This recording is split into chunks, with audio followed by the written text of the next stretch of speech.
Jumping into story 3. So far, we've talked about family.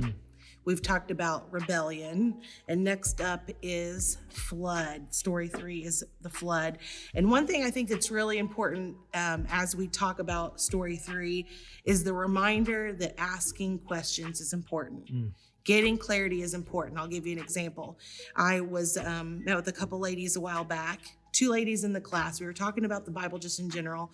And I asked them, have you ever really read the Bible very much? And the one lady said, not really, but this class really makes me want to, because for the first time I get to ask questions that I've always wondered about but never had a place to ask.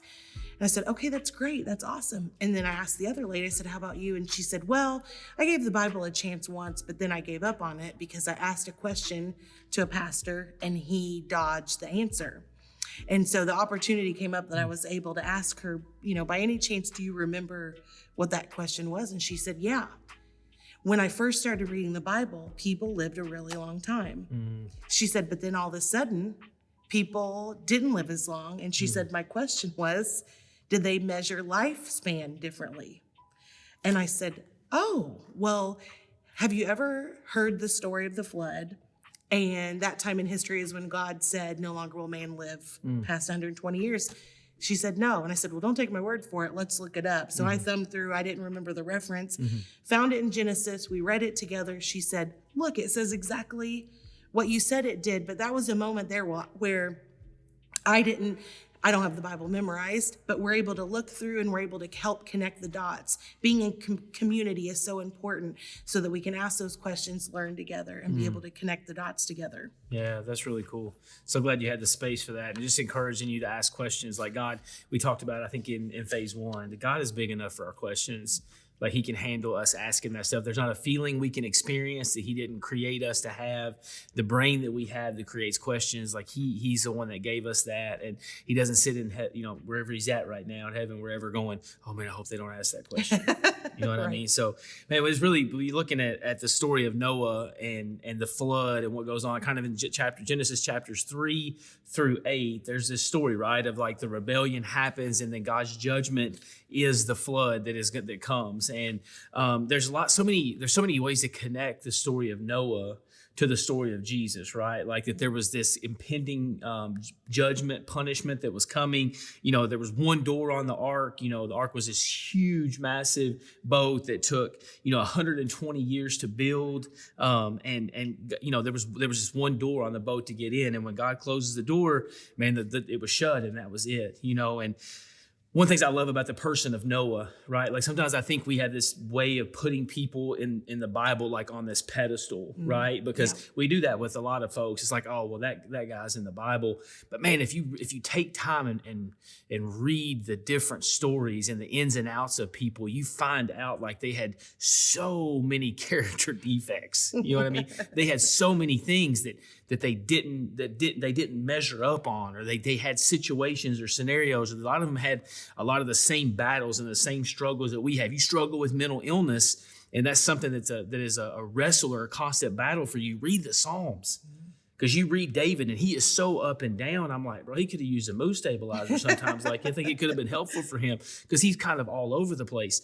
But we can connect like that with Noah. It took him 120 years to build the ark, which gave opportunity for all these people that if they could, coming by and asking, like they had an opportunity to engage like that. And how God gives them a chance to do it, even though they realize that they're not going to do it. But we look at Noah and think, oh, Noah's got to be this guy, right? Because he's here in this part of the story. He's listed in Hebrews 11 as one of the heroes, kind of in that Hall of Faith chapter in Hebrews 11. Man, but Noah, there's stories later on, man. Noah's blacked out, drunk. Passed out and engaged and did some things. You know what I mean? He did some things like so many other people in Scripture. And so like when we look at ourselves and you think, man, I'm disqualified from this, or that I've used up all my chances. And it's like, man, we come back to that person of Jesus. How did Jesus treat people that should have known better? How did Jesus treat people that were in bad spots? And then you get a chance to look at the rest of this big story of God and realize how like every single one of them kind of had things that were like that. be. Just when we start to think everything's going to be okay, rebellion happens, and it kind of goes in this cycle. As you read through the Old Testament, we learn about the Israelites, the people that God chose to take the gospel, and we see them turn towards God, away from God, towards God, away from God, back and forth, kind of like a yo-yo. They try to do things his way, then they try to do things their own way, kind of stomp their foot like a toddler throwing a fit about they want this, that, or the other on repeat. And throughout history, we see wicked men gathering and believers scattering, because that was God's design, to go and take the gospel to the ends of the earth. In AA, we hear the phrase, you got to give it away to keep it. We don't get to choose where we go. We just obey God as he shows us the next right thing. Again, the 35,000 choices that we have to make in a day, some that we think about, some that we don't think about. Each one of those is a chance to start again and invite him into that part of our story. And we're just asked to get in the boat of life, just like Noah put the animals on the boat and God shut the door. God asks us to get in our boat of life, to move along, make choices one at a time with him as our guide. And then he is the one who does the work through us, not us striving to do the work for him. And I heard somebody say one time, make sure you get on the boat because you want to be there when God shuts the door. Why is this important for us to learn from all these little stories within the Bible? Because my part of the story and the life I live is part of God's story. So as you spend some time with the group of people in your room, or if you're in a larger group, if you can break up into groups of 2 or 3, we'd love for you to discuss in your groups for a little bit, where do you see God taking your story?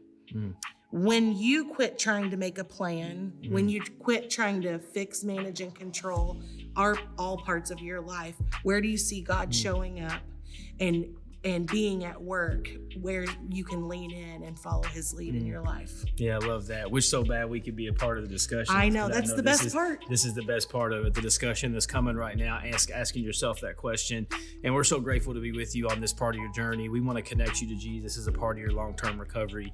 This part that we're doing right now of looking at these kind of main stories of the Bible is not meant to supplement it's not meant to get rid of other Bible study or be the only way. It's just meant to be a way that you can study to understand kind of that the Bible is just this one big story about God, his pursuit of his people that he loved, even though how many times we go back and forth with that, and so hopefully you're loving this. And I